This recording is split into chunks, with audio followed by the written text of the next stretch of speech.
कल तक आपको पढ़ाया गया था सर अगर अब आवाज आई तो मैं बाहर निकाल दूंगा क्योंकि क्लास ऑनलाइन भी चल रही है। अपनी किताब में वर्ड की तरफ ध्यान देना, जो बच्चे मुझे ऑनलाइन सुन रहे हैं वो भी स्पेशली। मेरा एक वर्ड सबसे ज्यादा इंपॉर्टेंट है। इंडस्ट्रियल सेक्टर पे आज आप हैं। कल तक हम बच्चों ने एग्रीकल्चर सेक्टर को पढ़ा था। एग्रीकल्चर सेक्टर एक ऐसा सेक्टर है जहां तक हमने ये बात की थी, यहां तक की स्टडी की थी कि कैसे हमारे इंडिया की बैकबोन एग्रीकल्चर को उन्होंने तोड़ दिया था बिल्कुल। कैसे जूट को अपने वहां पे पाकिस्तान से चला गया, फिर वो ईस्ट पाकिस्तान जिसको बांग्लादेश बोलते हैं वहां चला गया, जो वर्ल्ड वाइड रेपुटेशन थी हमारे लिए। कैसे जमींदारी सिस्टम ने हमारे इंडिया को खत्म किया, और हमने आपको उसका नाम भी बताया था बंदे का, लॉर्ड कॉर्नवालिस जो बंदा था उसने लगान का सिस्टम चलाया 1793 में, जिस वजह से हमारा इंडिया पे लगान लगा और जिसका आज तक खामियाजा भुगतना पड़ता है। तो अब मैंने आपको उस दिन ही बताया था, जिस दिन मैंने आपको पूरी स्टोरी सुनाई थी, उस दिन मैंने बताया था कि इंडस्ट्रियों का भी बहुत बुरा हाल किया, उनके ऊपर टैरिफ रेट लगाया। कौन सा रेट लगाया? टैरिफ। एक्सपोर्ट इंपोर्ट टैक्स के लिए जो रेट का यूज किया जाता है उसको, उस रेट का नाम टैरिफ रेट होता है। तो पढ़ते हैं 1.5 पेज से, बहुत इंपॉर्टेंट। आज हम इंडस्ट्रियल सेक्टर के बारे में पढ़ेंगे, आज हम फॉरेन ट्रेड के बारे में पढ़ेंगे, और आज हम डेमोग्राफिक कंडीशंस के बारे में पढ़ेंगे। 3 टॉपिक के बारे में पढ़ेंगे और कल इस चैप्टर को हम खत्म कर देंगे मंडे तक या जैसे भी। और जितना ये मेरी बात सब बच्चे ध्यान से सुनना, ये आगे चैप्टर कम है बट पीछे चैप्टर ज्यादा है। तो ये बुक बहुत ज्यादा इंपॉर्टेंट है। वर्ड इस बुक का बहुत ज्यादा इंपॉर्टेंट वर्ड। इंडस्ट्रियल सेक्टर, मैंने आपको उस दिन बताया था कि हमारे इंडिया में टाटा बहुत पुरानी कंपनी थी, जो सबसे पहली बिग इंडस्ट्रीज थी।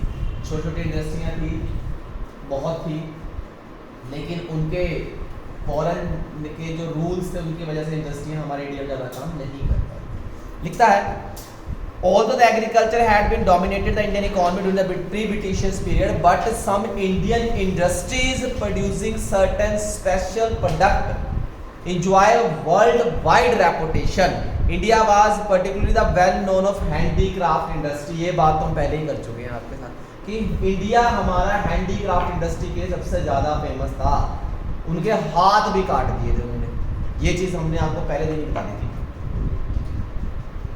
आगे लिखता भी है, लाइक एग्रीकल्चर, कहता एग्रीकल्चर की तरह ही India could not develop a sound industrial base under the British rule.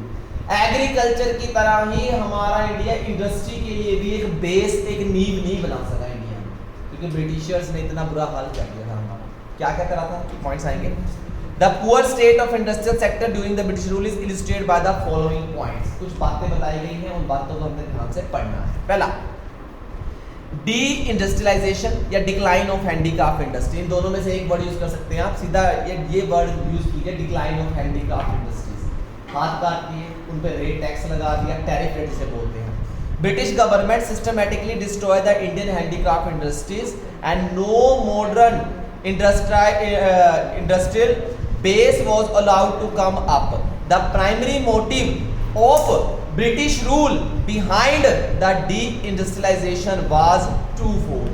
कहता उन्होंने 2 तरीके से हमारी इंडिया की हैंडीक्राफ्ट इंडस्ट्रीज को बिल्कुल खत्म कर दिया। टूफोल्ड, ये टूफोल्ड हमने कल भी पढ़े थे, ये टूफोल्ड आज फिर आगे। कौन से twofold? Number 1, to get a raw material from India to cheap rate for using the upcoming modern industry in Britain. India से रॉ मटेरियल सस्ता लेके जानबूझ के, कि जो चीज इंडिया में 10 रुपए की बिकती थी वो ब्रिटेन ने इंडिया से 7 रुपए में उठा ली, रॉ मटेरियल उठा लिया। फिर क्या किया, वहां से बनी बनाई चीज बेची, वो भी इंडिया में आके बनी बनाई चीज इंडिया में आके बेची उन्होंने।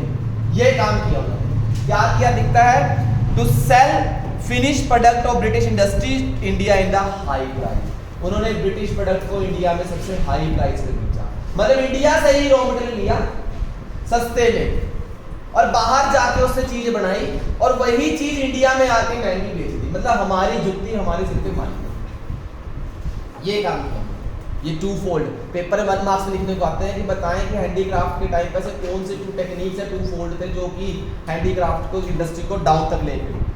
ये 2 पॉइंट्स थे। The two-fold policy of British rule was enforced to ensure the maximum advantages of their home country.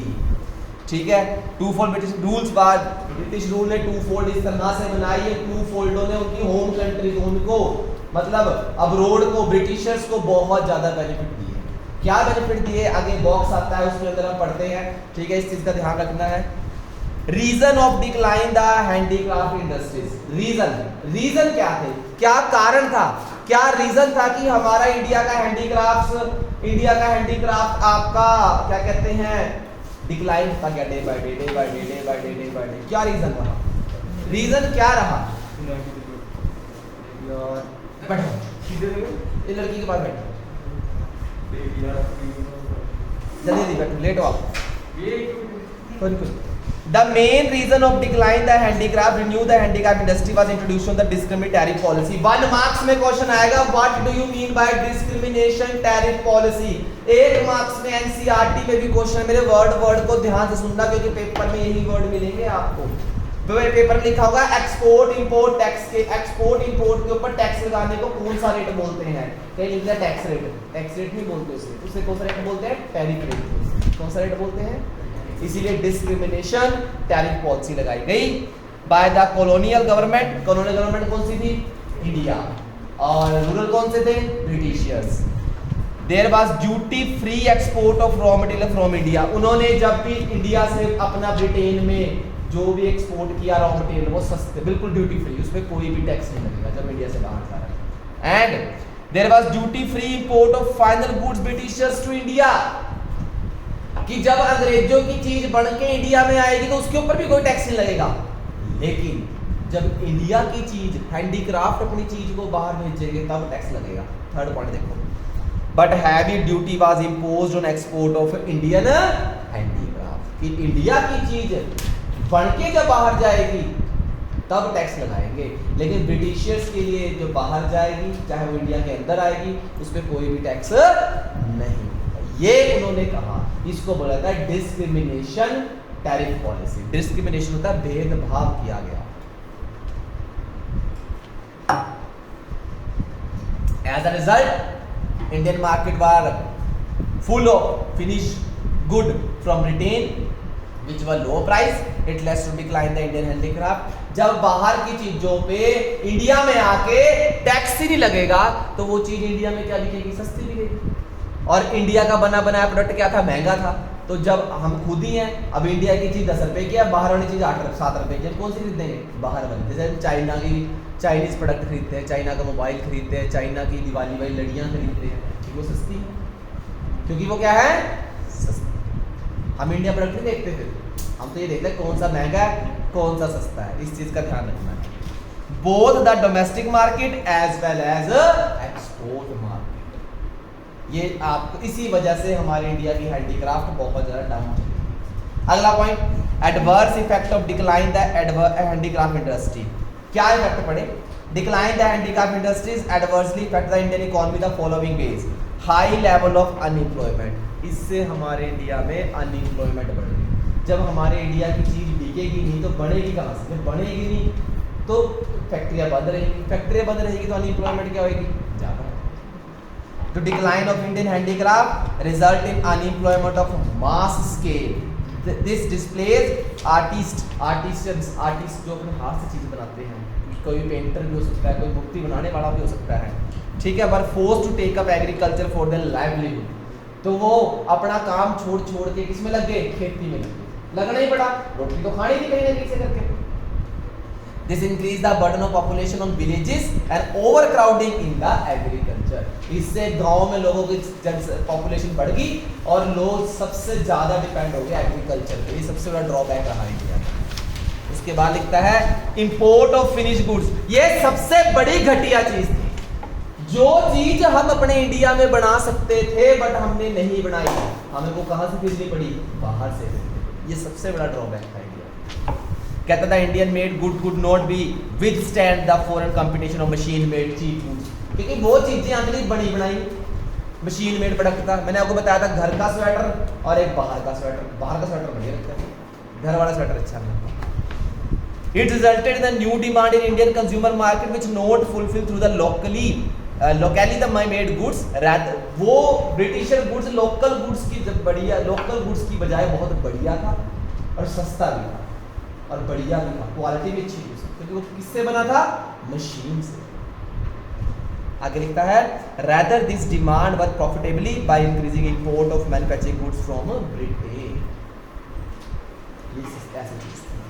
तो उन्होंने देखा कि भाई इंडिया वालों को लेना पड़ा, भाई इंडिया वालों को लेना नहीं पड़े तो भूखे मरेंगे वो, क्योंकि बड़ी बनाई फिनिश गुड्स ही बाहर से आती थी और वो सस्ती थी इंडिया के मुकाबले। अगर हमारा इंडिया हैंडीक्राफ्ट को चीज़ बनाता है, अब आपके जेबों में जो मोबाइल हैं वो सस्ते हैं, अगर आज हमारा चाइना से या बाहर से मोबाइल नहीं आते तो इंडिया में मोबाइल कई लाखों रुपए के होते हैं। कंपटीशन में से वो क्या हो गया? सस्ते हो गए। कंपटीशन कहाँ से हुआ? अब्रॉड की वजह से।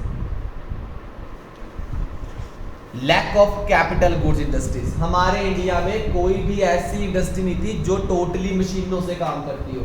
आज भी हमारे इंडिया में ऐसी नहीं है कि जहाँ पे टोटल मशीन नहीं काम करते, रोबोट काम करते हो। रोबोट वगैरह कहाँ काम करते हैं? अब रोड में काम करते हैं। सुना होगा न्यूज़ में कि रोबोट चलते हैं कंपनियों में, ऑटोमेटिकली काम करते हैं वो। हैंड को डिस्कवरी में देखा करो, फैक्ट्री मेड प्रोडक्ट आता है, वो ऑटोमेटिकली रोबोट काम करते हैं वहाँ पर। मशीनें होती हैं चक के ऐसे अपने रखती हैं, वो बस कंटेनर में सीधा चढ़ जाता है सामान। लास्ट स्टेज ऐसे होते हैं, रफल्स लेग्स ऐसे बनते हैं और कोक बनती देखना। कभी फैक्ट्री मेड आता है डिस्कवरी पे, डायरेक्ट टू फैक्ट्री मेड, वो देखना। सब बस शुरू से एंड तक बंदा ही नहीं मिलता, नहीं एक आधा होएगा, एक आधा बस वो सेटिंग्स ही कर रहा है, क्वालिटी और सारा बन रहा होता है ऑटोमेटिकली कंटेनर में चढ़ के सीधा अंदर, ऐसा होता है सारा काम। और इंडिया में बंदे लगे होते हैं हर जगह। इंडिया में मशीनें कम है, बंदे ज्यादा है, क्योंकि हमारे इंडिया में मशीन मेड प्रोडक्ट नहीं होता, उसकी क्वालिटी अच्छी नहीं होगी। और उस टाइम तो हमारे इंडिया में मशीनें बहुत ज़्यादा कम थी, मॉडर्नाइजेशन जमाना नहीं था। आज आ गया मॉडर्न जमाना, तो हमारे इंडिया तो स्टैंड पे है। लिखता है lack of capital good industries. Capital good industries refer those industries which can be produce machine tool which are the in turn used to production articles for current consumption. कि current consumption को पूरा करने के लिए मशीनों का सहारा लेना जरूरी है। आज हमारे इंडिया में वैक्सीन की सबसे ज़्यादा जरूरत है, तो 24 घंटे फैक्ट्रियाँ चल रही हैं, 24 घंटे मशीन से वैक्सीन बन रही है।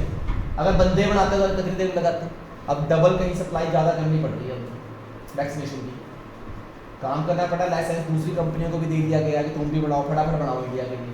130 करोड़ प्लस बनानी है, तब कहीं जाके सेटिंग होगी। डबल लगानी है तो 30 करोड़ तो बढ़नी चाहिए। बच्चे को छोड़ दो अगर 18 से नीचे, फिर भी 130 तो बढ़ेगी, डबल लगनी है। During the British rule, there's a hardly any capital goods industry to promote further industrialization in India। कहता है उस टाइम पे कोई एक कंपनी होगी जो कि मशीनों से काम करती है, और मशीनों से काम करने वाली एक कंपनी टाटा थी उस टाइम, जो मशीनों से काम करती थी, जहाँ पे मशीनें थी।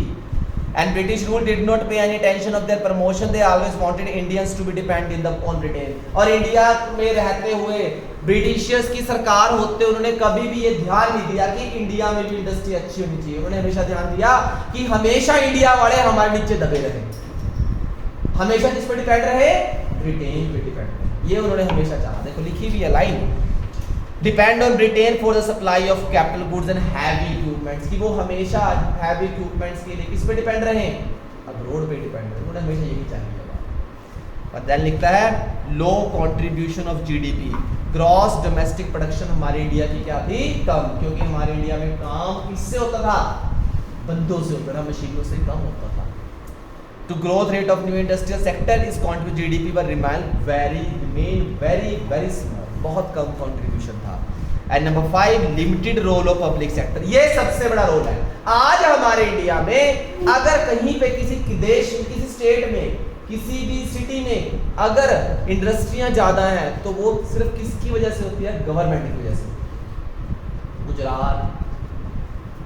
गुजरात में, अहमदाबाद में, इस साइड पे, बद्दी साइड पे इंडस्ट्री इतनी ज़्यादा क्यों है?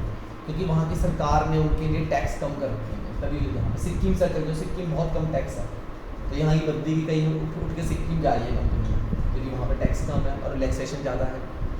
तो बद्दी को एक बैकवर्ड एरिया में आता है हमारा हिमाचल बैकवर्ड एरिया है, जहाँ पे हिल एरियाज को हमेशा बैकवर्ड में रखा जाता है। बद्दी का टैक्स बहुत कम है, बद्दी में बिजली भी सस्ती है क्योंकि हिमाचल में आता है। हिमाचल में बिजली सस्ती है, हरियाणा में बिजली क्या है? महंगी है। तभी ज़्यादातर कंपनियां कहाँ हैं? हिमाचल में। ये क्योंकि वहाँ की सरकार ने ऐसा करा था कि इंडस्ट्रियलाइजेशन बढ़े। अब कितने बंदे हिमाचल के लगे हुए हैं बद्दी साइड, हमारे यहाँ पे यात्री कॉलोनी है हिमाचल की, कितनी बढ़िया है, सारे HP के हैं, PNG में आते ज़्यादा हिमाचली हैं, PNG में, ठीक है।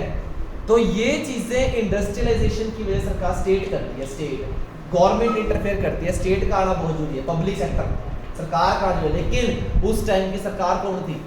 अंग्रेज, उन्होंने तो कभी भी कुछ नहीं किया। अगर दूसरी सरकार है भी थी कोई जो अपने भारतीय ने बनाई भी थी, वो अंग्रेज कुछ कर नहीं देते थे, गोली मार देते सीधी। हमारे इंडिया वाले पास इतना एनवायरमेंट नहीं थी, उससे डरते थे।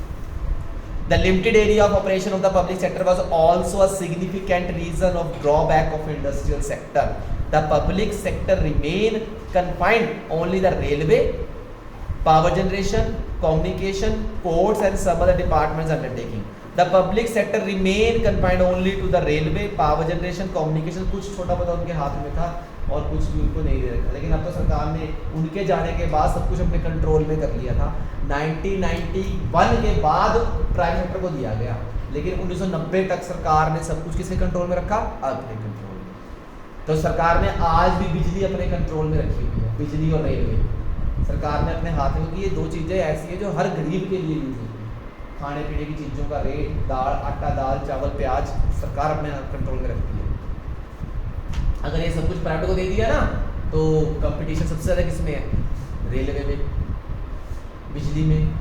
सरकार बहुत रेट बढ़ जाएगा, बिजली सस्ती हो गई है, 1 रुपये सस्ती हुई है पंजाब में, बहुत फ़ायदा होगा 1 रुपये यूनिट का। 500 यूनिट खर्च करता है एक घर, तो 500 रुपये बचेगा कि नहीं? सरचार्ज अलग बचेगा। कल ही ये एक आप न्यूज़ नहीं देखते, आप जरूर न्यूज़ जरूर देखा करो, मैं बार बार बोलता हूँ। कल वो न्यूज़ आ रही थी, डाटा दिखा रहे थे, कोरोना की वजह से हमारे इंडिया के 7.5 करोड़ लोग भूखमरी से मर सकते हैं। एवरेज निकाला उन्होंने कि 7.5 करोड़ लोग ऐसे हैं इंडिया के जिनको अब कोरोना की वजह से 2 वक्त की रोटी नहीं मिलती और वो भूखमरी से मर सकते हैं। उसमें 3.5 करोड़ वो हैं, 3.5 से 3.5 करोड़ वो बंदे हैं जो बच्चे हैं 18 साल से कम, जिनको 2 वक्त की रोटी नहीं है। हम बहुत अच्छी स्टेज पे है कि आपको रोटी खाना सब मिल रहा है।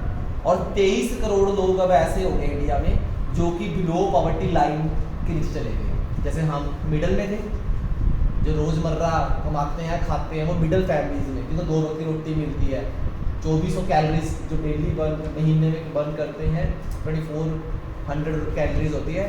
तो वो जो इसके हिसाब से पैरामीटर बना रखा है सरकार ने, वो बिलो पॉवर्टी लाइन से ऊपर होते हैं। ये 2020 तक था ऐसा।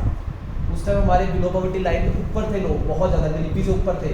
लेकिन जब से कोरोना आया उसके बाद हमारे इंडिया के 23 करोड़ लोग बिलो पॉवर्टी लाइन से नीचे चले गए। मतलब हमारे इंडिया में गरीबी बढ़ गई और पूरे वर्ल्ड में कम से कम पता नहीं 50 करोड़ से ज़्यादा बंदे फैमिलीज कहाँ चली गई? बिलो पॉवर्टी लाइन चली गई, जिसमें इंडिया 23 करोड़ लोग तो इंडिया के, क्योंकि इंडिया की पॉपुलेशन बहुत ज़्यादा है। ये आया है, ये हुआ है। और आने वाले टाइम में कोरोना की वजह से कम 2 करोड़ बच्चे पढ़ाई छोड़ सकते हैं इंडिया में। ये भी एनालाइज किया उन्होंने कि 2 करोड़ बच्चे स्टडी छोड़ देंगे अब कोरोना की वजह से, क्योंकि पैसा ही नहीं, पढ़ाएं कहाँ से? ऑनलाइन सिस्टम, ऑनलाइन के लिए फ़ोन भी चाहिए। अब रेडी पे बर्गर बेचने वाला बेचारा वो कहाँ से फ़ोन ले? जो डेली 100 रुपये की दिहाड़ी कमाता है, वो 100 में 70 रुपये खर्च कर देता है अपने परिवार के लिए, अपना रॉ मटेरियल लेके आना से, या सब्जी भी रेडी पे सब्जी बेचने वाला लगा लो, या कोई छोटी मोटा काम दिहाड़ीदार काम लगा लो, तो मजदूरी डालो, तो वो बंदा क्या है? तो हमारे इंडिया के 2-2.5 करोड़ जो बच्चे हैं वो आने वाले टाइम में स्टडी छोड़ सकते हैं अगर कोरोना का अपडेट ऐसे ही रहता है। ये कल न्यूज़ आ रही थी, बहुत बड़ा अपडेट था कल। ये इसने सर्च किया था कल किसी ने, वर्ल्ड की कोई एक साइट है, वर्ल्ड की एक इंस्टीट्यूशन है, उसने रिजल्ट निकाला इस चीज़ का कि 2 करोड़ लोग छोड़ सकते हैं और पूरे इंडिया में 5.5 करोड़ लोग ऐसा है। हमारे इंडिया से भी ज़्यादा गरीब बहुत बुरा हाल है। अमेरिका का सबसे ज़्यादा बुरा हाल है। आपने न्यूज़ देखा करो जरूर। अमेरिका के लोगों के पास घर ही नहीं है, घर पे रहने का किराया नहीं है, तो वो लोग यहाँ जैसे सड़क है ना, हमारा कुआं है, कुएं पे टेंट लगा के वहीं सो रहे हैं, खा रहे हैं, भीख मांग रहे हैं। सड़कों पे पूरी भिखारी की तरफ रख पाएगा अमेरिका की उन्होंने। अमेरिका हमारे वर्ल्ड का सबसे मेन फर्स्ट कंट्री है जो कि फाइनेंशियल बहुत बढ़िया है, लेकिन कोरोना ने उसको भी ख़त्म कर दिया। और वहाँ के लोग, पुलिस भी परेशान हो गई कि हर मिडिल क्लास से नीचे का बंदा भिखारी बन गया है। वो उसमें जगह ही नहीं रहने की, वो सड़क पे रहते हैं, फुटपाथ पे सो रहे हैं, अपने टैची टूची जो भी है साथ रखी हुई उन्होंने, फुटपाथ पे सो रहे हैं, मांग के खा रहे हैं। कितना बुरा हाल हो गया वहाँ। और कई बंदे वहाँ पे साइको हो गए हैं। अमेरिका में हर साल 10 बंदे साइको हो जाते हैं, हर साल 10 बंदे एवरेज साइको हो जाते हैं, टेंशन, काम, बेरोजगारी इस वजह लेकर। और अब तो वहाँ के बहुत लोग साइको हो गए। कल एक वीडियो दिखा रहा था कि बंदे रेड लाइट पे कार रुकी हुई थी, साइको बंदे होके उनके बोलर चढ़ के डांस कर रहे थे, उनको बाहर निकालने की कोशिश कर रहे थे कि निकलो बाहर, कैसे निकलो। इतना बुरा हाल हो गया। साउथ कोरिया में चल जो, उधर south Africa, Bangladesh, Iraq, Saudi, उस साइड पे बहुत बुरा हाल है। ऑस्ट्रेलिया के जंगल के पास भी, वहाँ पे भी बहुत बुरा हाल है, भूखमरी तो बहुत ज़्यादा हो गई। ये चीज़ हो गई। आप न्यूज़ देख रहे हो, इंडिया बहुत, फिर भी बहुत अच्छे, हम बहुत बढ़िया हैं, लेकिन आने वाले टाइम में ये हो सकता है कि 2-2.5 करोड़ ऐसे। ये हमारे इंडिया की इकॉनमी को बताता है। मैं ये एग्जाम्पल जरूर दे रहा हूँ क्योंकि आपने इंडिया इकॉनमी पढ़ रहे हो आप, और आपको अपडेट का पता होना चाहिए क्या हो रहा है कंट्रीज के साथ। तो जरूर प्लीज रिक्वेस्ट है। अब सरकार ही आगे आ रही है इस लाइन को लेके। अब सरकार ने कल क्या डेली अपडेट दे रही है कि जिस जो भी बच्चा जिसके माँ बाप मर गए कोरोना में, अनाथ हो गया हो, सारा सरकार खर्चा देगी उसकी पढ़ाई का। रहेगी भी सरकार, रहने के लिए भी सरकार देगी, खाने का भी, पहनने का भी, और पढ़ाई तक का खर्चा सरकार देगी। स्पेशली महाराष्ट्र में सबसे ज़्यादा डेथ हुई है बच्चों की, पेरेंट्स की हुई, बच्चे रह गए ना। राजस्थान, गुड़गांव, हरियाणा में गुड़गांव बहुत बुरा हाल है, गुड़गांव और दिल्ली का, गुड़गांव, दिल्ली, राजस्थान और ये जो मेरे एक और महाराष्ट्र में तो कल भी 20,000 प्लस केस है अभी तक वहाँ में। और हमारे हरियाणा के तो बहुत कम केस थे, और कल पंचकुला के केस थे सिर्फ 90 केस। उसमें कितने पॉजिटिव खुद निकाले हुए रिकवरी रेट 95% से प्लस चला गया है, तो हो सकता है कि लॉकडाउन खुलेगा। तो ये पब्लिक सेक्टर का रोल। सरकार भूखमरी में लोगों के साथ चल रही है। लोगों के साथ क्या, लोग भी, हम भी किसी न किसी की हेल्प कर देते हैं कि हमारे पास 10 रुपये फालतू, तो प्लीज़ किसी बच्चे की हेल्प कर दिया करो। कोरोना में किसी बेचारे किसी ना फालतू खर्च करने की बजाय 10 रुपये से 2 बिस्कुट शायद उसका एक टाइम का पेट कर दे किसी बच्चे। हम 10 रुपये हमारे लिए कुछ नहीं होते ना, बट उनके लिए तो बहुत बड़ी चीज़ होती है। The limited area of operation of public sector was also a significant reason of drawback of industrial sector. The public sector remain confined only the railway, power generation, communication, ports, some other department undertaking. Finally, it can be concluded that India remained backward in the industrial sector during the British backward, बिल्कुल पीछे था सरकार। चाहे सरकारी तरीके से कह लो, चाहे इंडस्ट्रीज में कह लो, चाहे हैंडीक्राफ्ट में कह लो, जो भी था उन्होंने सारा अपने हाथ में रखा हुआ था। लिखता भी है modern industry operating during independence. Modern industries कौन कौन सी है, इसके ऊपर क्वेश्चन आएगा आगे। ये जो चौथा पॉइंट है, due to initiative the private sector modern industries startup to come during the second half of 19th century. Second half 1950 के बाद सेकंड हाफ। तो कौन सी नई आफ्टर इंडिपेंडेंस कौन सी इंडस्ट्री आई, देखो बहुत अच्छा क्वेश्चन है। The industry established a period was mainly confined to cotton, textile, jute mills, and their progressive remain very slow.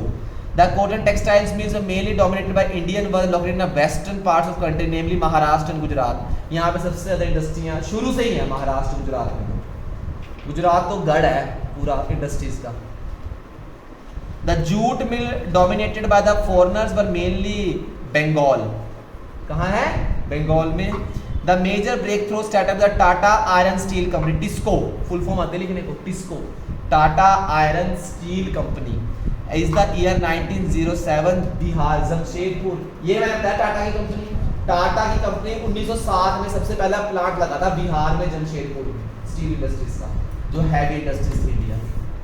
After few other industries, field of sugar, cement, paper also came after the second world war. जब second world war हुई थी उसके बाद sugar industries भी हमारे India में शुरू हो गई थी तभी। शुगर इंडस्ट्रीज बहुत ज़्यादा प्रॉफिट कमाती है।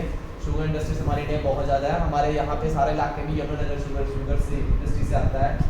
कैथल में शुगर इंडस्ट्री है, हिसार में है, सोनीपत में है, बहुत बड़ी बड़ी बल्क क्वांटिटी में कम से कम 3-4 किलोमीटर तक फैली होती हैं फैक्ट्रियाँ। आप कैथल में भी जाओगे तो कैथल से जो कुंडरी की तरफ रोड जा रहा है, हमारे गाँव की तरफ जो रोड जाता है, करनाल की तरफ रोड जा रहा है, 2 किलोमीटर अगर 2 किलोमीटर चलते रहते हैं, फैक्ट्री खत्म होने में नहीं आती इंडस्ट्रीज, इतनी बड़ी है। और बाहर जंगल या अंदर जाके है वो पूरी, इतनी बड़ी है।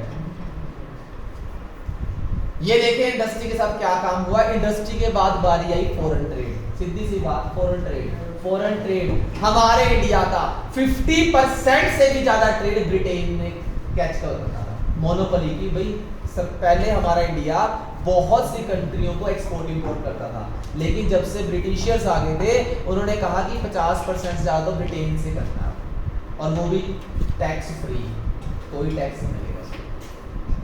फॉरेन ट्रेड रीढ़ की हड्डी पहले तोड़ दी थी, अब जब हड्डी टूट गई, जो मर्जी करा लो, बंदा बैठा है तो चक्के कहीं भी फेंक दो उसको, बैठे ही बेचारा। India has been the important trading nation since ancient times. बहुत ज्यादा फेमस था, वर्ल्ड वाइड रेपुटेशन थी इंडिया की फॉरेन ट्रेड, क्योंकि इंडिया का एक्सपोर्ट ज्यादा था और इंपोर्ट क्या था, कम था। फैला था हमारे इंडिया में बहुत ज्यादा। However, the restrictive policy adopted by the colonial government adversely affected the structure, composition and volume of Indian trade. क्या क्या किया? Number 1, export of primary product, import of finish good. बताया था मैंने कि जो चीज हमारे घर के लिए काम आनी थी, हमारे खाने पीने के रहने के लिए काम आनी थी, वो तो हम बाहर भेज रहे थे, और बड़ी बड़ी चीज कहां से ले रहे थे, बाहर से ले रहे थे। ये तीसरी बार रिवाइज होगा टॉपिक आपका। India become exporter of primary products, raw silk, cotton, wool, sugar, indigo, jute, as a importer of finish goods, cotton, silk, woollen clothes, capital goods, ये सारे हम बाहर से लेते थे। Like light machinery, British industries, सारा कुछ। मोनोपोली कंट्रोल, ये देखो जो मैंने बताया कि 50% से ज्यादा जो एक्सपोर्ट था वो किसके लिए था, ब्रिटेन के लिए था। Monopoly, British government main the monopoly control over the Indian export and import, more than 1/2 of India, यानी 50% से ज्यादा। Trade was restricted to Britain, with the rest was allowed with few country, China, Sri Lanka और Iran. इनको लगा, मतलब India अपनी मर्जी से भी नहीं बेच सका चीज किसी को, इतना बुरा हाल। The opening Suez Canal in 1869 served a direct route for the shipping operating between India and Britain. Suez Canal sewage बनाया गया। ये सीवेज जो बनाया गया ना सुएज कैनाल, इसने एकदम थोड़ी बहुत उम्मीद जो इंडिया की थी फॉरेन ट्रेड को लेकर वो भी खत्म कर दी। डायरेक्ट सीवेज से सीधा ब्रिटेन की तरफ रास्ता खोलती है, मतलब आप कोई टेंशन फ्री अपने आप ब्रिटेन सामान जाएगा और वहां से आएगा। हेलो, हाँ जी, बाइक तो है नहीं यार, स्टार्ट ठीक हो रही है, बाइक ठीक नहीं हो रही अभी, चली कहाँ है ना, अभी चल रहा है, थोड़ा सा रह गया आजकल का, थोड़ा सा रह गया। Drain of Indian wealth, drain of India, बहुत बड़ा वर्ड है, drain of Indian wealth. Drain होता है डालना, खाई में, गर्क में डाल देना, वेस्ट करना। इंडियन वेल्थ, इंडिया का पैसा। इंडिया के पास डेली, मान लो आपके पास डेली लाख रुपए आ रहा है, अब आप क्या करोगे, उस लाख रुपए को इन्वेस्ट करोगे ताकि उस लाख से 1.5 लाख बनेगा। लेकिन अंग्रेजों के पास रोज लाख रुपए आया, उन्हें वो अपने खाने पीने, आशो आराम में, एडमिनिस्ट्रेटिव वर्ड आएगा इसमें, ऐशो आराम में, एडमिनिस्ट्रेटिव खर्चे में, ऑफिशियल में, रेड में, बढ़िया बढ़िया खाने पीने में खर्च किया, और अपनी कंट्री के लिए इक्विपमेंट्स खरीदे, जैसे कि वॉर टाइम्स के गुड्स, बंदूकें, तोपे, उससे खरीदे इंडिया के पैसे से, क्योंकि इंडिया का पैसा इंडिया के लिए यूज ना करके उन्होंने अपने लिए यूज करा, अपने ऐशोआराम के लिए पैसा यूज किया। ये लिखता है यहाँ पे, लिखता है under the British rule India become an exporter of primary product, raw material and importer of finish goods. There is a huge export surplus due to excess export. हमारे पास बहुत ज्यादा पैसा इकट्ठा हो गया था एक्सपोर्ट करके, इंडिया में बहुत पैसा इकट्ठा हो गया था।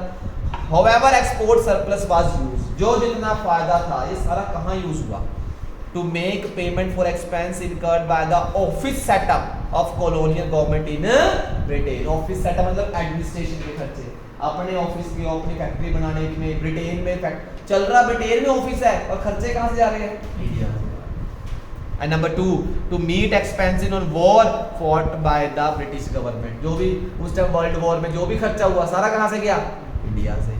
To improve invisible item, import invisible services, जो भी सर्विस थी, शिप की सर्विस थी, बैंक कोई भी सर्विस गई, वो सारी कहाँ से गई? इंडिया से गई। इनविजिबल में सारी सर्विसेज आती है जो दिखती नहीं है।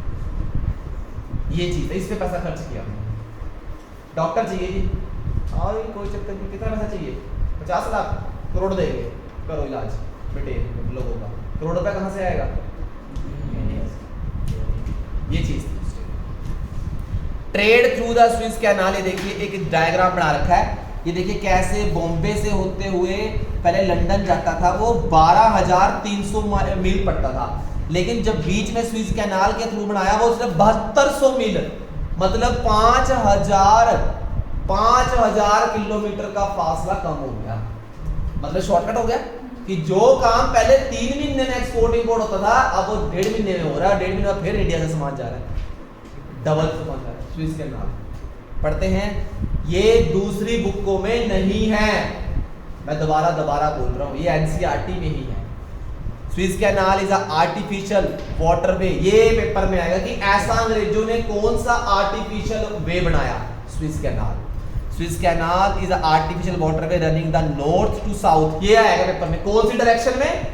North to south. डायरेक्शन ही पता होनी चाहिए तुम्हें, ठीक है। And isthmus of Suez of north eastern Egypt, ठीक है। The open of Suez canal 1869, ये लाइन पता होना चाहिए। स्विस कैनाल कब आया? 1869। Reduce the cost of transportation, खर्चा तो अपने आप कम होएगा। जहां तेल लगना था 12,000 किलोमीटर तक का, अब तेल कहां पे लग रहा है? 7,000 किलोमीटर तक, ऑटोमेटिकली खर्चा कम होगा। Made access to the Indian market easier, ताकि फटाफट इंडिया की मार्केट में पहुंचा जाए। पहुंचेगी है 5,000 किलोमीटर चलाना देना जहाज, बहुत स्लो चलते हैं बेचारे, दिन रात चलते हैं। The canal provide direct trade route for ship operating between Britain and India. Avoid to need a sail around Africa. अब अफ्रीका घूम के नहीं जाएंगे आप, सीधा डायरेक्ट जाएंगे। पेपर में 1 मार्क से फिर यहाँ से क्वेश्चन आएगा कि ब्रिटेन और इंडिया को डायरेक्ट ट्रेड के लिए रूट कौन सा दिया गया और कौन से ईयर में दिया गया? स्विस कैनाल दिया गया कब से? 1869 से। ये वर्ड याद होना चाहिए। Strategically and economically it one of the most important waterway in the world. Strategic तरीके से और इकोनॉमिकली सस्ता भी था, और ये 1869 में बनाया गया। डेमोग्राफिक कंडीशन हमारे इंडिया की कैसी थी? वो आज भी ऐसी है, वो आज भी ऐसी है, दोबारा कैसी बन गई है, लेकिन फिर भी आज हमारी कंट्री को बहुत ज्यादा हेल्प कर रही है बाहरी कंट्री, कर रही है ना। कभी ऑक्सीजन भेज देती हैं, कभी इक्विपमेंट की किट भेज देते हैं, कभी अब टिक्के आ रहे हैं बाहर से, अमेरिका से टिक्के आ रहे हैं, ठीक है, ये सब कुछ आ रहा है। लेकिन आज भी हमारे इंडिया की कई जगह ऐसी है ना, बिहार में, जो हमारे घर में काम करने वाले लगे, एक तरह से हमारे दोस्त ही बने हुए थे। मतलब पहले भी आपको बताया था, वो मेरे दोस्त ही थे, आज भी मैं फ़ोन करते हैं, वो बिहार गए हैं वो। तो वो हमें बताते हैं, कहते हैं हमारे आगे गांव के में अंदर, आज से गांव भी आगे जाके, गांव अंदर आगे गांव है छत्तीसगढ़ साइड, बिहार के अंदर जाके, कहता वहां पे हमारे ऐसे गांव भी है जो कि आज जहां तक अभी भी लाइट नहीं पहुंची, और उनको अभी भी छत्तीसगढ़ में ऐसे गांव है जहां पे उनको पानी का नहीं पता कैसे खाना है। वो आज भी कपड़ों के बिना रहते हैं जंगलों में। ऐसे लोग हैं वहां पे जो जंगल में रहना पसंद है, जंगल में ही खाते हैं, जंगल में रहते हैं, उनको बंदों का पता नहीं है। ऐसी जगह भी है आज के टाइम में, आज भी है, गूगल पे सर्च कर लेना, जहाँ पे आज भी आदिवासी रहते हैं। इंडिया में ऐसी बहुत जगह है जहाँ पे आज तक इंसान पहुंचा ही नहीं, आज तक वहां पे इंसान ही नहीं पहुंचा, वहां पे सिर्फ वो ही रहते हैं बंदे। छत्तीसगढ़ साइड, झारखंड, छत्तीसगढ़, मध्य प्रदेश और बिहार, ये 4 स्टेट ऐसी हैं जहां पे सबसे ज्यादा जंगल है और सबसे ज्यादा आदिवासी वही रहते हैं। तो और कई जगह ऐसी हैं बिहार में जहां अभी तक लाइट नहीं पहुंची, लाइट नहीं है। ये या तो हमारे इंडिया की पॉलिटिशियन सिस्टम ऐसा है, या वो पॉलिटिशियन सिस्टम का बाद में नाम आएगा जब उनके राशन कार्ड ही नहीं है, जब वो हमारी पॉपुलेशन में ही नहीं काउंट हुए तो कैसे फैसिलिटी पहुंचेगी? राशन कार्ड होगा तभी पॉपुलेशन, तभी पता चलेगा, रिकॉर्ड आएगा कि बिहार में 50 लाख बंदा रहता है। यार 50 लाख रहता है, जब 50 लाख का सब कुछ पहुंचा दिया तो कहाँ कमी रह गई? क्योंकि वो 5 लाख बंदा रिकॉर्ड में आया ही नहीं। रिकॉर्ड में जब आता है राशन कार्ड होता, आधार कार्ड होता, तब रिकॉर्ड में आता है। है ही नहीं, ये चीज़ भी है। और वो देख लो कैसे रहते होंगे आज भी। बिहार, छत्तीसगढ़, मध्य प्रदेश, झारखंड बहुत बुरा हाल है। झारखंड तो बहुत ज़्यादा बुरा हाल, नक्सली रहते हैं वहाँ, बंदे को दूर से गोली मार देते हैं वहाँ पे। वो जंगलों में देखा होगा, न्यूज़ आती रहती है, नक्सलियों ने ये इतने सोल्जर्स मार दिए हमारे, ये कर दिया, वो कर दिया। वो रहते हैं, वो जंगलों में रहते हैं। वीरप्पन, आप तो शायद उस टाइम दूसरी तीसरी क्लास में हो गए, आवाज़ ना है सर, वीडियो चल रही है सर प्लीज़, आप जाना भी जा सकते हैं। वीरप्पन एक बहुत डाकू था, वो जैसे मूवीज में था डाकू, ऐसा था। उसकी इतनी यूं थी नीचे, यूं बहुत, देखना नेट पे निकालना वीरप्पन। आई थिंक मैं उस टाइम 3rd 4th क्लास में था, बहुत छत्तीसगढ़ में था। वो बहुत ज़्यादा मुश्किल से मारा था पुलिस वालों ने, कोई पुलिस वाले भी डाल दिए थे उसने, क्योंकि उसने पूरे जंगलों में राज कर रखा था अपना। 2 नंबर का काम करना, तक से सोने को चोरी करना, और जो भी वहां से रास्ते से निकला उसको डाकू जैसे लूटते हैं, लूटना, ये काम था उसका, बंदे को मार देना। बड़ी मुश्किल से वीरप्पन मरा। उस टाइम के बाद थोड़ा सा डाकुओं का आतंक कम हो गया छत्तीसगढ़ में। वहाँ कोई रेलवे स्टेशन भी तो है जहाँ रात को पक्का वो ट्रेन लूटते हैं अगर। हाँ, ये भी स्टोरी सुनी है हमने, ऐसा कुछ है। ये चीजें थी उस टाइम जो आज भी है। बहुत जगह ऐसी है जहाँ पे अभी तक आदमी नहीं पहुंचा, ना साइंस पहुंची। इंडिया में ऐसी बहुत जगह है, ऐसी जगह है। तो वहाँ पे अब ऐसे समुंदर के कई टापू भी होते हैं, वो ऐसी जगह भी है जहाँ पे बंदे रहते हैं, बंदे नहीं रहते वहाँ, बस आदिवासी रहते हैं, वो वहीं रहना पसंद करते हैं। अफ्रीका में बहुत ज़्यादा जगह, अफ्रीका में बहुत ऐसे जंगलों में रहते हैं लोग, डिस्कवरी भी करना लोग। तो ये डेमोग्राफिक कंडीशंस हैं, और हमारे इंडिया की डेमोग्राफिक कंडीशन बहुत बुरी है। वो आज आपको पता नहीं चल गया, चाहे वो हमारी गलती की वजह से पता चला, ऑक्सीजन नहीं है। अब कल ही न्यूज़ आ रही थी कि पटना में जो बारिश हुई है तूफान की वजह से, पटना बिहार में आता है, बिहार में इतना मान लो ये फर्श है, इतना पानी, घुटनों से ऊपर तक पानी, ऑपरेशन थिएटर में, पूरे उसमें हॉस्पिटल में, और बोतलों की फ्रूटी बोतल, ये सारा बहरा गंदा पानी, और कोरोना का इलाज चल रहा है। इतना बुरा हाल, ऑपरेशन थिएटर तक का ये हाल। और उनके मेडिसिन ऐसे पानी में बह रही थी, और ग्लव्स उनके सारा, और बॉटल उसकी ग्लूकोज की बॉटल्स, इतना गंदा काम हो। जैसे हमारा नारियों का हो जाता है, ऐसे वहाँ के हॉस्पिटल्स का था। ये पॉलिटिशियन सिस्टम ऐसा हो जाता है। सर जी फटाफट, मैंने कहा घर चले जाओ, यहाँ सुन लेना। ये हाल, ये डेमोग्राफिक कंडीशंस है हमारे इंडिया की। और हमारे इंडिया में अब कुछ जाके कुछ ठीक हुआ है, जैसे कि लड़कियों को पहले पढ़ाया भी नहीं जाता था, अब लड़कियों को पढ़ाना शुरू कर दिया, लेकिन गांव में आज भी नहीं पढ़ाते। मैं हमारे गांव में जो किराए पे हमने वहाँ पे घर में रखे हुए हैं, मैं थोड़ी देर पेवा गया जब हम किराया लेके आते हैं 3-4 महीने बाद, तो उसने मुझे किराया दिया, कहता तो किसी पेदी बुद्धि करा दो घर में। मैंने क्या हो रहा है? कहता मेरी लड़की की शादी है। मैं लड़की की शादी है, मैंने लड़की देखी, बोले कितने साल की? कहता 10वीं पढ़ ली। कह रहा बस अगले साल 18 की हो जाएगी, अब होगी 18 की। कहता 2 दिन में 18 की हो जाएगी, हमने इसकी रिश्ता कर दिया है, मंगना कर दिया है, अब हम इसकी शादी कर दी है। 18 की होते ही उसकी शादी कर देनी है, मतलब 19 या 20 में उसके पास वो बेबी हो जाता है बच्चों का, ठीक है। 19-20 साल में एक लड़की के पास बेबी हो जाना, और 19-20 साल में जब खुद लड़की स्टैंड नहीं हो पाती, उस टाइम उसने बच्चे को पालना है, तो बच्चा कहाँ से अच्छा हो जाएगा? जिस टाइम लड़की को खुद को जरूरत है अपने खाने पीने की, उस टाइम वो बच्चे को लगेगा। और फिर लड़की सारा साइंस ऊपर से रहती है, और बच्चे अच्छे नहीं होते, बच्चे को पोलियो हो जाता है, या वो पूरी उम्र वीक रहते हैं बच्चे, उनको ऐसी बीमारी लग जाती है जो कभी ठीक ही नहीं होती है। भाई इनका दिल कमज़ोर है, ऐसा रहती है, या धड़कन नहीं बनती, दिल कमज़ोर है उसका, ऐसी बीमारियाँ होती है। वो दिल कमज़ोर हो गया, या वो मंदबुद्धि हो जाएगा। उसकी मंदबुद्धि मतलब उसकी जो एप्टीट्यूड लेवल है वो 90 से भी डाउन चला जाएगा, मतलब सोचने की क्षमता ही नहीं रहेगी उसके अंदर। ये होता है, ये बंदे आपको कहाँ मिलेंगे? जहाँ गाँव होते हैं स्पेशली। और ये चीज़ें मुजफ्फरनगर, इस्लाम, जहाँ मुसलमान सबसे ज़्यादा रहते हैं, वहाँ पे सबसे ज़्यादा देखने को मिलती है, क्योंकि वहाँ पे 18 भी नहीं होने देते, उससे पहले शादी कर देते हैं, और 25 तक तो उनके पास 2-3 न्याणे होते हैं। हमारी शादियाँ ही हमारे घर वाले हमारे 26, 27, 28 के बाद करते हैं, जब हम खुद एक लड़की खुद, अब आप 12वीं क्लास में लड़की हैं, अब इनकी 12वीं के बाद अगले साल ही शादी कर दें, तो ये अपने आप को देखेंगी या अपने बच्चों को देखेंगी? अब ये लड़कियां खुद ही अपने आप को बिल्ड नहीं कर पाई, ये हंसने की बात नहीं है। 25-26 साल तक ये लड़की अपने आप को बिल्ड कर पाती है फिजिकली मेंटली, तब कहीं जाके हम शादी की सोचते हैं। लेकिन गांव साइड 18 साल में 19-20 साल में लड़कियों की शादी कर देते हैं। लड़का भी बढ़ता है और लड़का भी 18-19 साल का होता है बेचारा, या 20 का होएगा। अभी इस उम्र में तो उसको स्टैंड होना पड़ता है, कमाना पड़ता है, तब कहीं जाके कुछ चीज़ बनती है। लेकिन उस टाइम वो बर्डन पड़ जाता है बच्चों में। सही बात है ना। अब मैंने भी अपनी शादी 30 में आगे करी, मेरे दोस्त एक शादी गांव में तो 20 में कर ली, बहुत 10 साल डिफरेंस।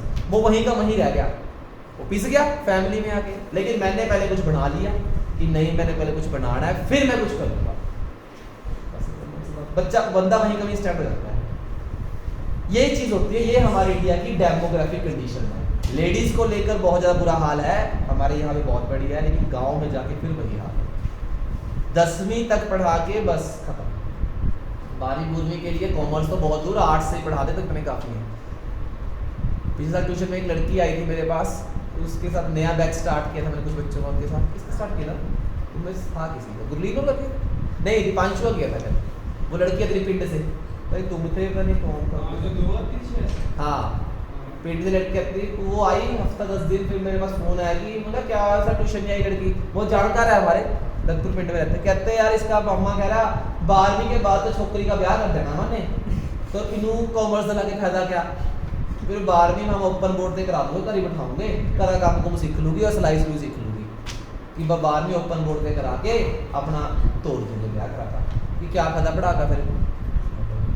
अब वो लड़की आज मुझे माड़ी में मिलती है, हंसते भी करते हैं, लेकिन वो लड़की इतनी वेल गुड है पढ़ने में, इतनी बढ़िया, और फिर वो लड़की बेचारी अब क्या हो गया, अब 12वीं ओपन बोर्ड से कर रही है, पास हो फेल हो 12 होते ही जा, अब वो क्या करें, इच्छाएं रह जाती हैं बच्चों में। लेकिन आपके पेरेंट्स बहुत अच्छे हैं जो आपको पढ़ा रहे हैं, लेकिन हम पढ़ना नहीं चाहते। तो ये डेमोग्राफिक कंडीशन है हमारे इंडिया में।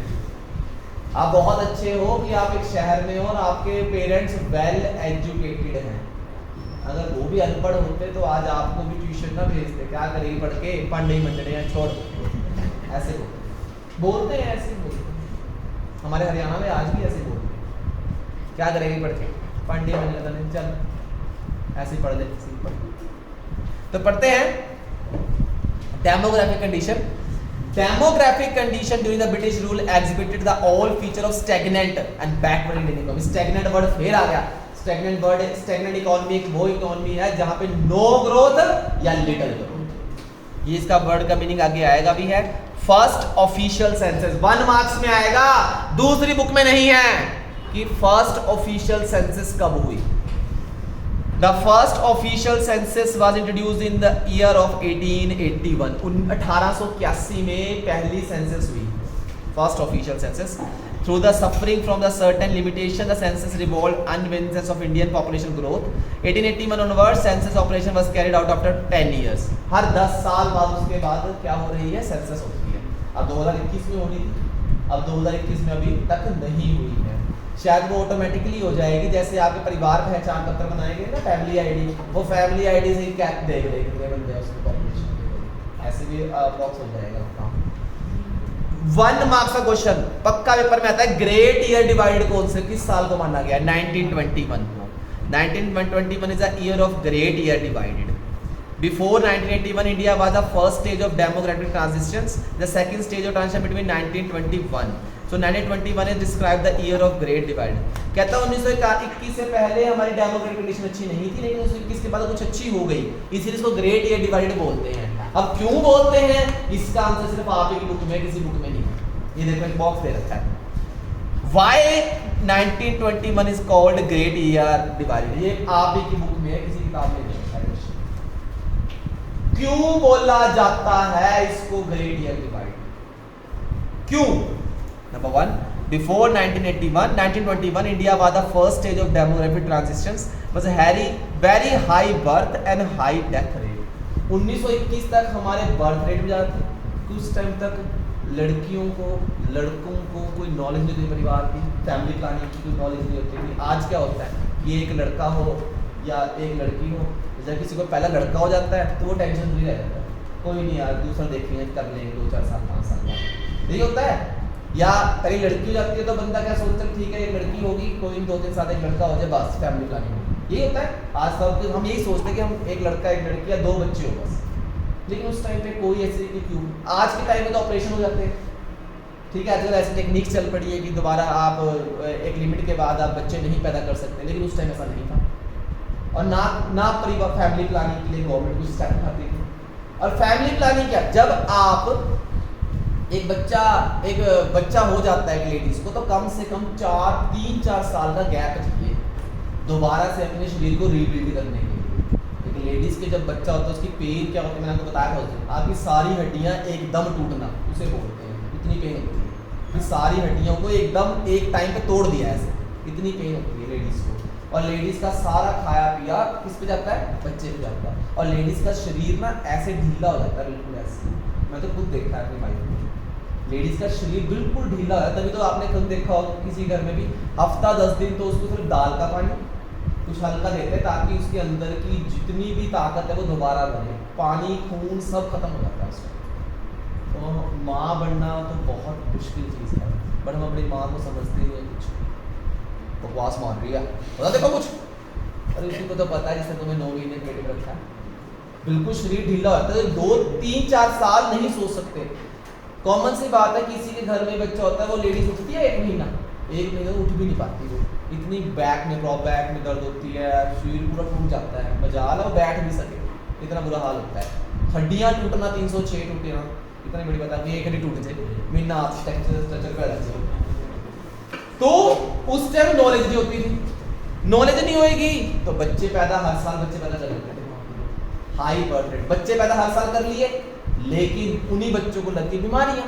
कॉमन सी बात है, जब बच्चे को पूरा प्रॉपर प्रोटीन नहीं मिलेगा, आयरन नहीं मिलेगा, विटामिन नहीं मिलेंगे तो बच्चा बीमार होएगा तो क्या होएगा, हॉस्पिटल नहीं था उस टाइम, मर जाएगा।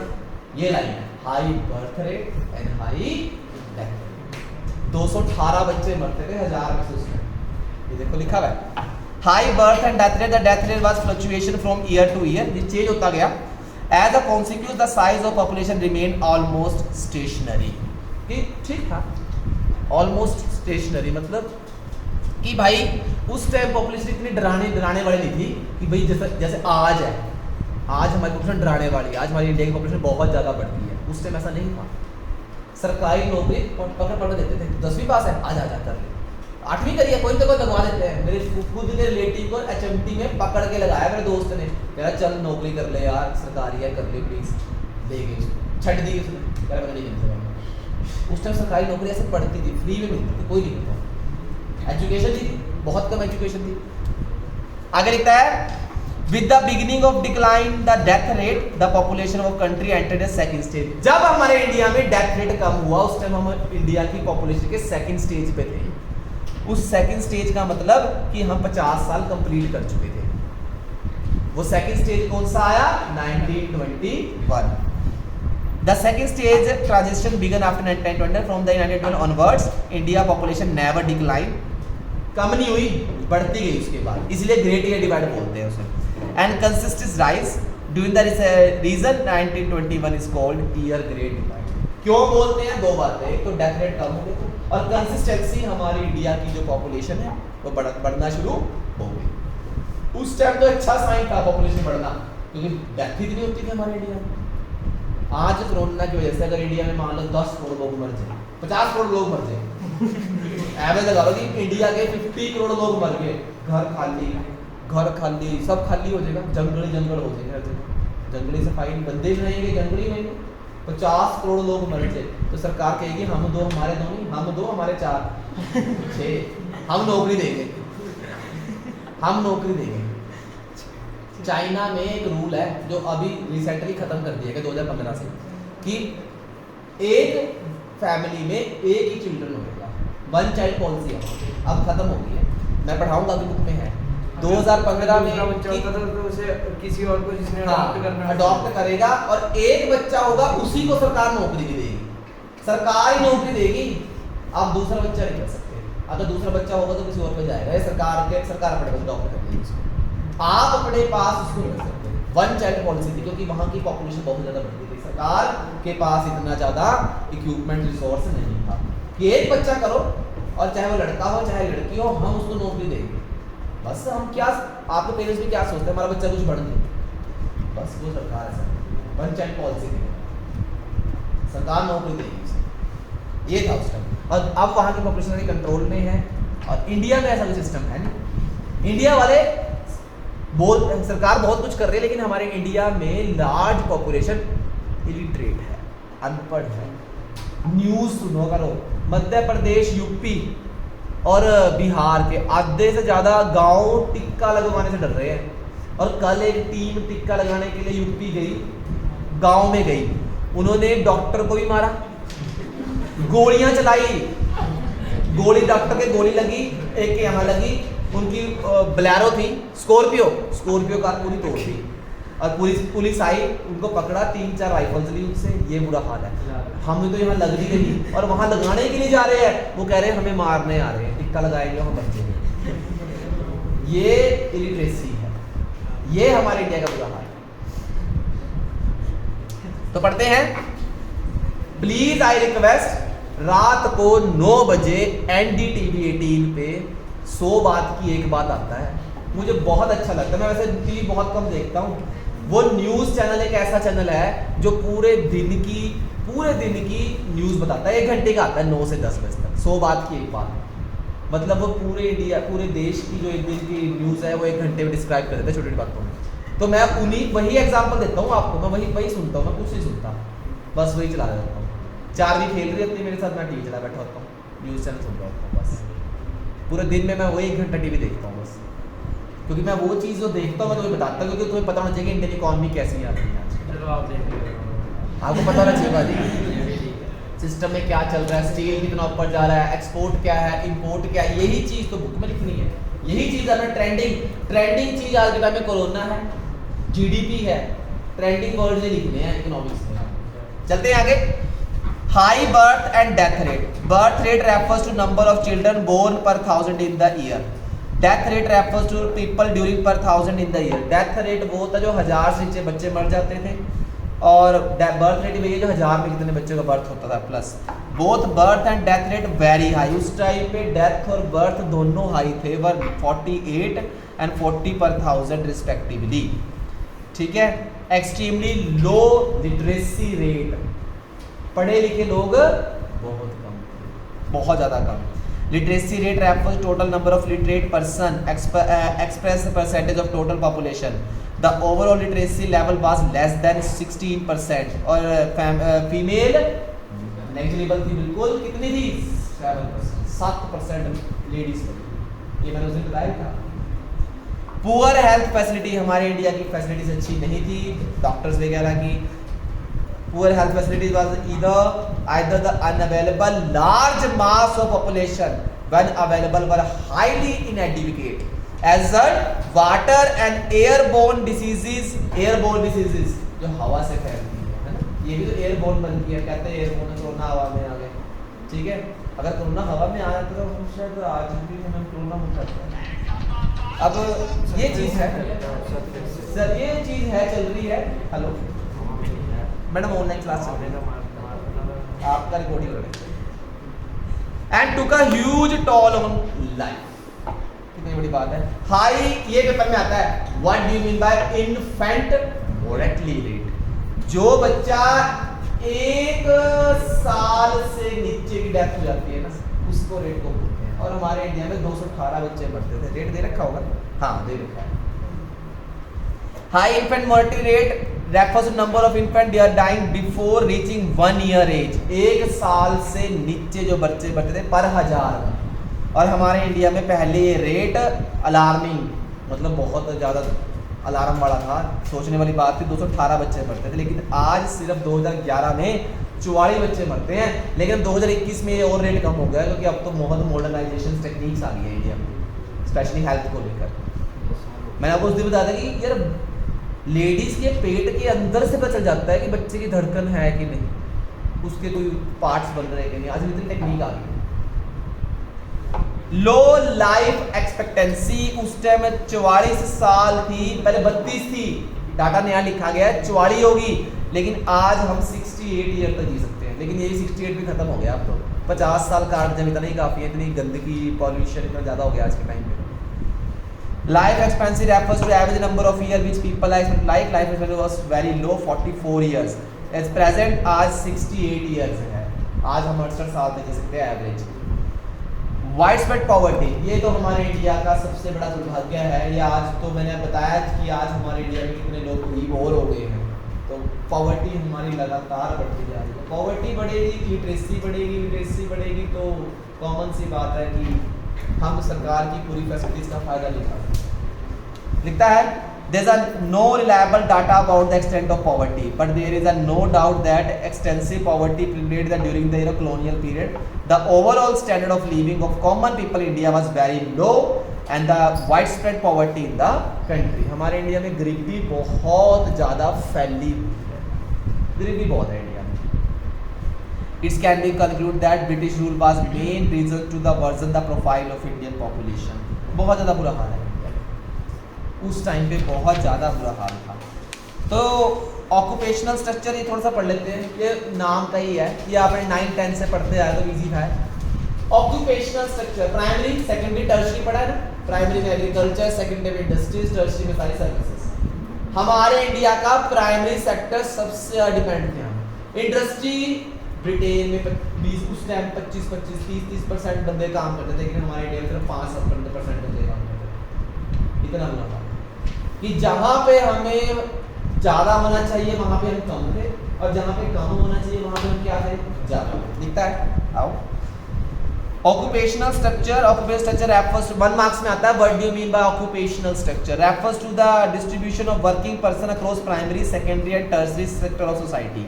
यहाँ तक मीन याद रखना है। प्राइमरी में क्या आता है, नेचुरल रिसोर्स, पढ़ा नहीं रहा हूँ मैं, फटाफट बता रहा हूँ। सेकेंडरी में सारी सर्विसेज, इंडस्ट्रीज, और टर्शरी में सारी क्या आती हैं, सर्विसेज।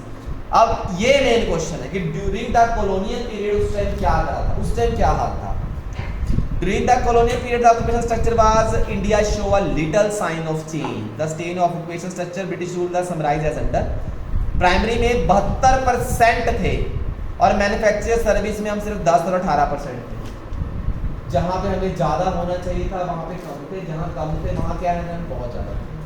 72% पॉपुलेशन जब हमारी एग्रीकल्चर में काम करेगी ना, तो इंडिया में तो गरीबी का आना जायज़ ही है, क्योंकि खेती वही करता है जो पढ़ता लिखता नहीं है या जो सिर्फ जमीन के चक्करों में रहेगा।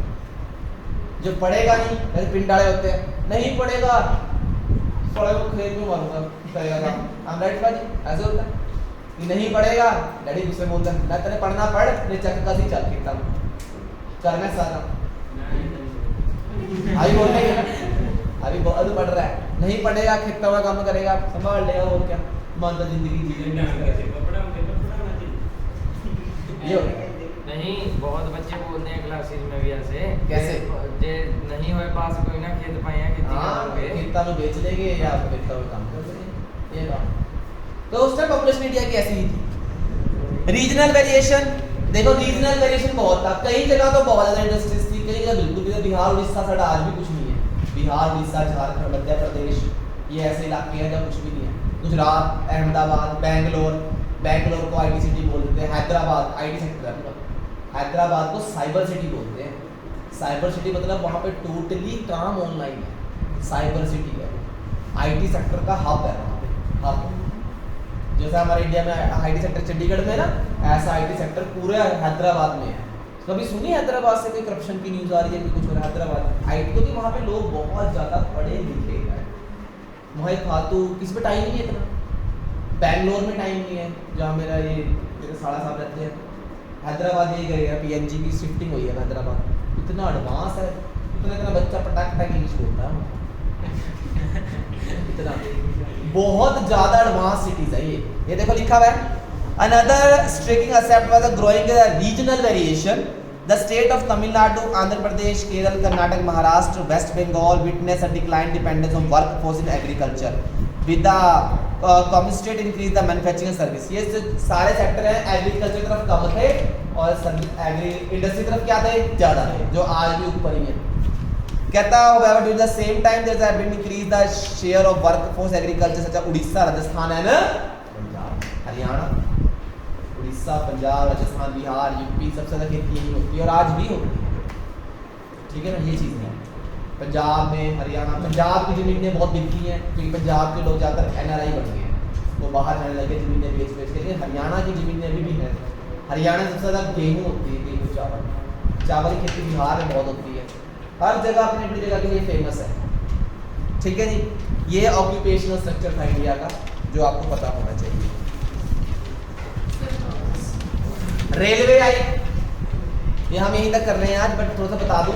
रेलवे 1850 में इंट्रोड्यूस हुई, बताया था मैंने, और 1853 में पहली ट्रेन चली Bombay to Thane, 36 kilometre, 34 kilometre distance cover किया उसने। ये हम आपको जरूर बताएंगे, ये चीज आपको पता होनी चाहिए। तो आपका ये क्वेश्चन यहाँ इंडियन इकोनॉमी का लेक्चर ये था, बड़ा इंटरेस्टिंग है। प्लीज रिक्वेस्ट है यहाँ तक जरूर पढ़ना। 17 के